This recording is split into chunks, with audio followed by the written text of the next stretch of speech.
Soalnya amal apa kalau kita masuk surga mergo fadhole pangeran? Bocah kok geblek gendeng campur gak di sanad. Kita ini punya sanad dari guru-guru kita. Kalau semua surga Allah mensifati itu min fadli, ada unsur fadlnya Allah meskipun kita ngamal. Karena tadi kalau karena amal kita hanya sak soleh-solehmu 80 tahun. Iku enak soleh terus. ABG puber pacaran tuwa dadi mubalek ya ta ora? Ayo ngaku ae. Tuane delok duang dutan gede-gede sunah Rasul. Coba kewapir suwi bareng Islam anyaran sudah jadi mubalek banyak. Artinya enggak 80 tahun total kita jadi orang apa? Soleh. Mustafa titik soleh ya lagi gayane saiki khusyuk. Bisa numpak trail gaul. Untung rokono Harley dhisik. Nah, kalau karena amal kita berarti kita di surga hanya 80 tahun. Terus kata Allah, ya, tapi kata jenengan surga selamanya lama. Yang selamanya lama itu fadl saya. Anugerah saya itu tanpa batas.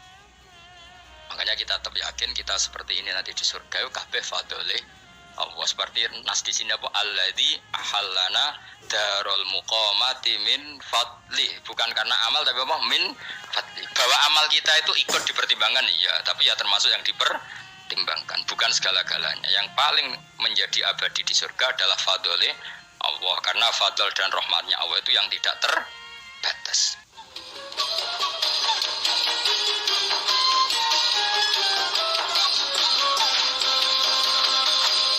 Pokoknya sing ora apal Quran lah, ibu-ibu apal. Yo syaratnya yo. Terus sing ora apal ibu-ibu apal kudu apal ayat iki. Paling gak yo apal maknane. Ya tak wacana sitok-sitok. Summa aurasna, manan kemudian saya kasihkan. Kasihkan. Karena nak dimanani waris itu kan kesane sing ngekeki mati. Ya adalah Allah ora mungkin mati. Mulane Imam Suyuti urun atoina, manane aurasna iku atoina parim. Kok nak dimanani waris kesane kan yang memberi mati, padahal pangeran ra bakal mati. Ono Imam Suyuti. Ora aku niku wong Isra kabeh nama maksudnya ora ngono. Mulane aurasna wek dekne diganti apa? Atoina. Ya agak ulama dadi ra roh karepe. Nah kula roh karepe aurasna iku kan waris. Waris kesane kan mati. Terus dekne urun atoina. Terus Alkitab itu kitab apa saja, Injil ya kitab, ya kan Alkitab. Lah kuwatir darani Injil dene maksud itu urun Al-Qur'an. Wis bener to iki? Paham ya? Wis tak warai dadi wong alim ya. Oh ya bener. Ya salim berarti. Soleh boyong cara santri soleh boyong. Soleh. Nah ayat ini menurut saya bukti bahwa kita pasti benar. Terus kita ini kelompok ahli sunnah nopo wal jamaah itu pasti benar. Meskipun secara personal kita salah, tapi madhab kita pasti benar. Ya kalau ayat ini kan jelas ayatnya. Kemudian kitab ini Al-Quran ini tak kasihkan orang-orang yang kami pilih. Orang dipilih Allah itu kan kelas super, ya kan? Allah yang milih loh, bukan sekedar lembaga negara. Allah yang milih itu kan berarti super. Tapi kemudian orang super itu uniknya Allah bilang faminhum dzalimul linafs. Orang yang saya pilih itu kemudian ada yang kelakuannya itu kurang ajar, dolim. Sekarang pertanyaannya, orang yang dolim itu bagian dari yang dipilih apa keluar dari yang dipilih? Keluar bagian apa keluar? Bagian. Makanya cara ahli sunnah wong fasik ora keluar dari Islam. Mergo minhum rujuke je alladinas taufaina. Paham ya, mulane ora usah terprovokasi wong-wong. Wong nek zina ora Islam, dosa gede ora Islam, nyekel patok kuburan ora Islam, dikeris ora Islam. Iku keliru.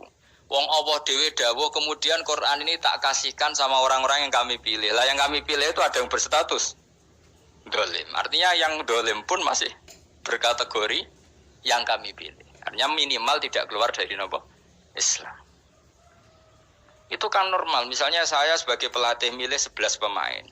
Ya tentu setelah di lapangan ono sing dolim kan. Mau ngamun tok. Mau kerobok tok. Tapi tetap dia pilihan kan. Tapi tentu nanti yang terbaik ya yang kerja keras, yang ngegulno. Tapi kan tetap dia sudah pemain di dalam situ. Jadi jelas ya. Makanya ya saya ulang lagi ya. Tak latihan, misalnya ja'an nasu, misalnya manusia itu datang faminhum zaidun waminhum amrun waminhum bakrun. Artinya ketika kata manusia itu pasti memasukkan zaid, amar, bakar. Orang-orang yang dipilih Allah itu ya siapa saja, yang penting kategorinya dipilih. Meskipun setelah dipilih Allah itu ada yang berstatus dolim.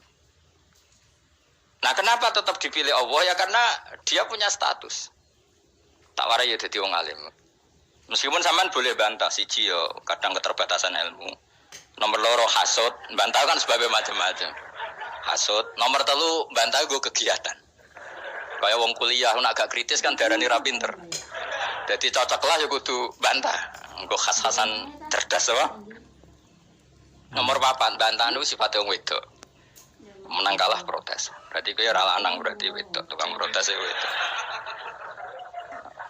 Nomor 5 bantah itu berarti dia punya keiskalan tapi nggak bisa keluar dari keiskalan itu.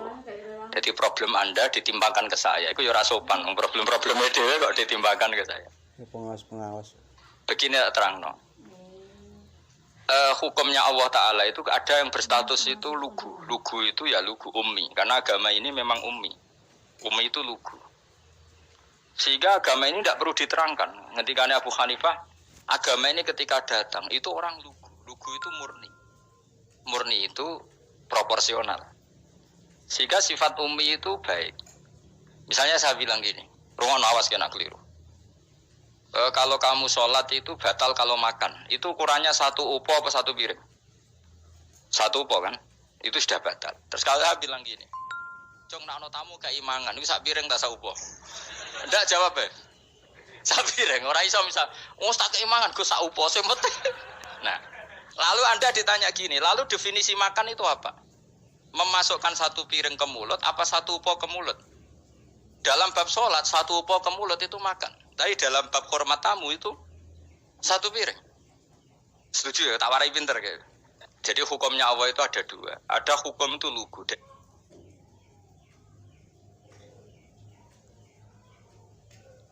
Crispy French fries 1000 aja udah seru. Baru. Ngapain dia buah ya? Oh, enggak. Oh, enggak buah. Crispy French fries 2000 bikin lebih seru. Kita bisa tanpa crispy. Yuk ikutan bucin crispy. Dan ini bagus. Mantap. Makanya saya itu kenangan saya terbaik dalam membela Allah dan Rasul. Saya ulang lagi, kenangan saya terbaik dalam membela Allah dan Rasul itu masalah faraid. Dulu mungkin banyak yang ingat lah ketika tahun berapa lupa saya. Tapi ada seorang menteri dan pakar Islam menggulirkan isu hak waris itu sama, lelaki dan perempuan sama. Alasannya karena perempuan sekarang kerja. Jadi gara-gara kesamaan gender kemudian mereka ingin bagi waris itu apa? Sama lidzakari bisuhadil unsain itu ditentang. Gerakan itu pernah menguat. Termasuk yang bisa dengan tanda kutip bisa menghentikan gerakan itu termasuk itu saya. Yang punya pikiran gitu tak parani. Tak tantang begini, saya bilang gini. Anda ngomong ini itu karena pinter apa karena tren? Tak tanya. Ya karena pinter. Saya ini kan orangnya keren, punya kepangkatan jos lah. Ya kepangkatan jos, kepangkatan dunia. Mesti cara pangeran jos ora ya ora roh. Cara ukuran dunia itu jos lah. Tak tanya. Saya itu Pak, termasuk yang setuju gerakan kesamaan gender. Dulu kan lelaki perempuan itu beda sekali karena lelaki kerja perempuan enggak. Sekarang sama-sama kerja maka warisnya harus sama. Terus saya tanya gini, lalu penyebab warisan itu kerja apa lelaki? Dia jawab kerja. Dia nggak ngerti kalau ngadepin saya. Saya ini kan orang alim yang biasa belajar mantek. Dia ini roh nak aku ngalim. Sembrono ya jadi ini. Ketika tak tanya gini, lalu misalnya saya punya anak, yang anak saya putri itu direktur BUMN atau direktur bank atau direktur PT besar. Kemudian anak lelaki saya idiot, goblok. Warisannya dikasihkan siapa? Kalau kerja adalah alasan dapat warisan, berarti anak saya perempuan itu yang dapat warisan dong. Anak saya lelaki kan idiot, nggak kerja. Lalu warisan itu berdasar prestasi apa empati? Kalau berdasar prestasi malah Anda ini aneh. Sudah kerja direktur BUMN hanya karena dia kerja, dia dapat warisan. Karena Anda bilang asbabul irsi adalah kerja. Kalau saya bilang karena empati, saya juga gak fair. Yang kerja juga butuh modal gak saya warisi, tapi yang idiot tak warisi karena warisan berdasar empati. Lalu Anda milih mana? Bingung deh. Sampai dia ikrar, saya belum pernah mendapat perlawanan seperti ini. Karena Anda ngomong sama orang-orang goblok, kata saya. Terus saya bilang, saya ini ngaji Wahab, khatam berkali-kali. Anda mungkin baca kitab Wahab itu hanya terjemah.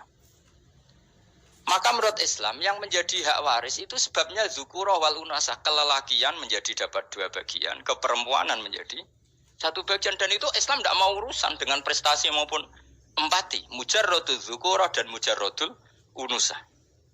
Sehingga dengan seperti ini tuh Islam nggak ribet. Coba kalau kamu pakai ilatul hukmi, pakai cara berpikir logika, malah ruwet karena tadi kalau kesamaan gender itu karena perempuan kerja, lalu misalnya yang lelaki idiot misalnya atau pengangguran, warisan kamu kasihkan siapa? Kalau kerja itu menjadi alasan hukum, kamu kasihkan yang perempuan kan?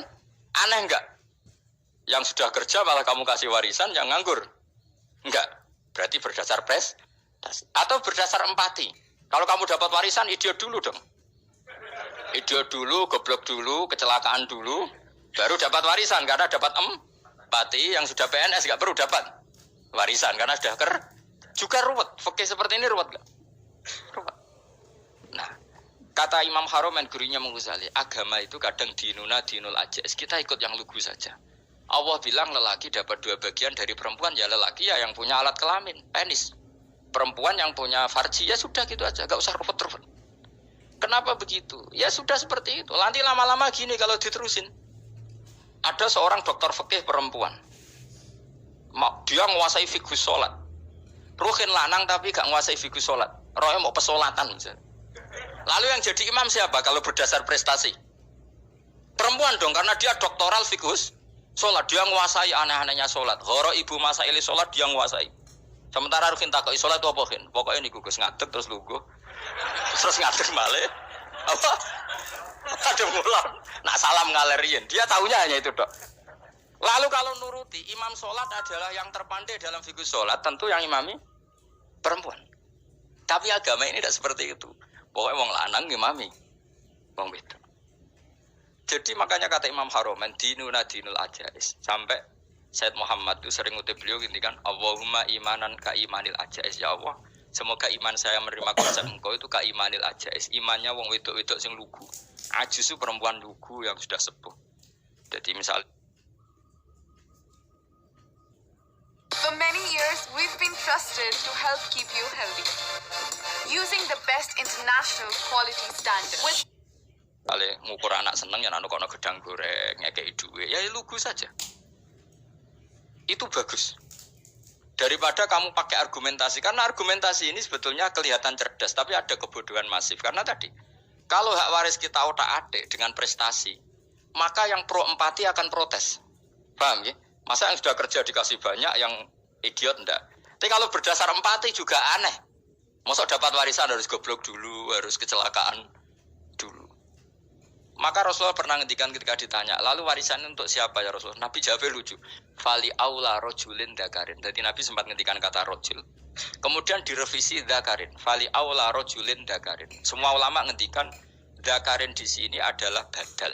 Nabi ngendikan rojulin. Kemudian Nabi ingat kalau rojul itu identik dengan lelaki dewasa. Apa? Kemudian Nabi mengulang lagi dakarin. Tidak harus dewasa, yang penting lelaki. Jadi meskipun baru lahir, kalau dalam keadaan baru lahir namanya apa? Kan dakarin kan? Belum bisa dikatakan rojul. Paham ya? Nabi ngulang 2 kali. Fali aula rojulin dakarin. Ini penting saya utarakan supaya clear. Jadi agama itu gak usah diotak-atik. Ya itu tadi misalnya imam sholat itu lelaki. Ya sudah lelaki. Lelaki itu apa? Yang punya alat kelamin lelaki. Jangan dibalik ini. Yang dikatakan lelaki itu orang kuat. Sehingga meskipun perempuan kalau kuat, misalnya perempuan anggota poluan, lelakinya cemen, idiot, maka imamnya perempuan gitu. Karena makna lelaki adalah kuat. Ini keruwetan. Jadi agama itu tidak seperti itu. Nah sekarang kembali ke pilihan. Yang dikatakan pilihan itu orang hebat. Apa yang dipilih? Apa berdasar definisi? Apa berdasar kehendak yang milih? Loh kok mulai pinter, tumben udah pinter. Alam raya ini milik Allah. Dan semua di alam raya ini milik Allah. Maka dipilih tidak dipilih itu terserah yang punya apa terserah kita. Apa terserah kriteria, apa terserah definisi. Dalam konteks kita sebagai objek diambil, tentu terserah yang punya. Kemudian Allah bilang, orang-orang itu saya pilih. Nah kalau milihnya Allah berdasar kepunyaan, tentu Allah boleh dong memilih orang yang sebetulnya berstatus dolim. Ya tapi ya tetap dia dolim, tapi ya tetap dipilih. Kenapa ya? Karena Allah yang punya. Saya misalnya orang kaya, boleh nggak punya HP buruk? Boleh kan? Terserah saya. Saya orang kaya, beli HP mahal, medium, dan paling buruk. Boleh enggak? Boleh, saya yang punya. Nggak boleh, Gus, ini orang kaya harus beli HP yang mahal. Yang bilang harus siapa? Nah, kegoblokan kita ini seperti ini. Nak wong sugih HP ini kudu larang. Nak wong alim kudu bojone ayu. Sing kudu darani kudu ayu ku sapa? Nak maji jalan nang dumbu swarga lho kudu iku sing swargane mbam tapi kudu. Nah, kita ini sering berpikir ngatur Tuhan. Nah, Indonesia negara yang mayoritas muslim terus Islam Indonesia kudu dadi sampling Islam seluruh apa? Dunia. Ya ora usah sombong ngono ya keben mayoritas juga wonge kakean ngono ae ora perlu GR jadi sampling percontohan Islam internasional ora perlu ngono. Lah misalnya terus jadi contoh misalnya nang Masjid Haram niru Jumatan ning Indonesia berangkat mbek rokokan. Bariku teki diusep-usepno ning pojok pager. Lah misalnya wong Mekah terus do ngono kabeh karena mencontoh Islam Indonesia. Kacau gak? Ora usah GR ngono biasa wae. Napa? Biasa wae. Terus misalnya mencontoh Islam Indonesia, Indonesia nak ziarah Wali Songo terus tahlilan nunggu nganti setengah jam. Lah terus raudhah dikepung ngono rak macet Mekah Madinah. Mergo agar ziarah Nabi terus lungguh apa? Sak jam. Nah ning wali sak jam ning Nabi 2 jam lah kira-kira gitu. Ya malah nganyak Kanjeng Nabi to. Nabi sekaruan Afdhalul Khalqi mbok dongakno wa maghfir lahu warhamhu. Iku malaikat sak langit misah. Ya Nabi kok dongakno di sepuro. Kowe tapi ya butuh sepuro. Enggak boleh doakan Nabi gitu enggak boleh. Wa sholli ala sayyidina Muhammad wa ala alihi enggak boleh pakai ighfir lahu. Masalah kita tahlilan apalam donga iku terus kamu gunakan. Ya misalnya terjadi percontohan Islam dunia terus Nabi kapundhut ditalkin, nek ditakoki waman rabbuka piye. Terus Nabi warai waman nabiyuka. Mesti Nabi yo pro, lah aku Nabi coba takoki. Jadi kita ini sering kumo luhur karena kita mayoritas terus jadi percontohan Ora usah ngono. Paham ya napa? Ndak usah ngono, mayoritas sae, tapi ora usah GR jadi apa? Percontohan internasional. Mungkin kalau masalah Islam damai ya bagus. Tapi itu kan tidak hanya Indonesia. Di mana-mana yang Islam damai juga banyak. Dan yang tukaran juga banyak. Toh yang tukaran nggak pernah maklumatkan diri ini percontohan janda. Ya biasa saja. Saya ulang lagi ya. Maka menurut saya nggak akan benar pendapat Khawarij atau pendapat Islam yang keras bahwa orang dosa besar itu keluar dari Islam. Karena ketika Allah mengatakan, kemudian aku pilihkan kitab ini, tak kasihkan orang-orang yang saya pilih. Itu diantara yang pertama adalah meskipun mereka sebagian tetap zalim. Artinya tetap zalim itu tidak menjadi dia keluar dari status Islam. Paham ya? Sekarang saya tanya, yang dikatakan warga Indonesia itu siapa? Ya siapapun yang bergeografis di Indonesia, lahir sebagai akte Indonesia, saya orang Indonesia. Kemudian ada yang penjahat, ada yang maling, kita penjara. Apa dia keluar dari kebangsaan Indonesia? Enggak kan? Sama ketika orang Islam menjadi zina dan fase koruptor, keluar dari Islam enggak? Enggak. Karena Allah tetap bilang famin. Apa? Famin. Jelas ya? Wes kayak gak ngarah Khawarij. Kenapa? Kalau Khawarij cara berpikir itu ekstrim. Setiap dosa besar itu mengeluarkan orang dari status Islam. Oh, itu bahaya sekali. Karena nanti kalau itu iya, kita akan kehilangan banyak orang nopo Islam. Makanya Nabi nanti ngendikan, saya berharap yang nanti masuk surga dari umatku itu separuh, 2/3. Itu kata ulama-ulama.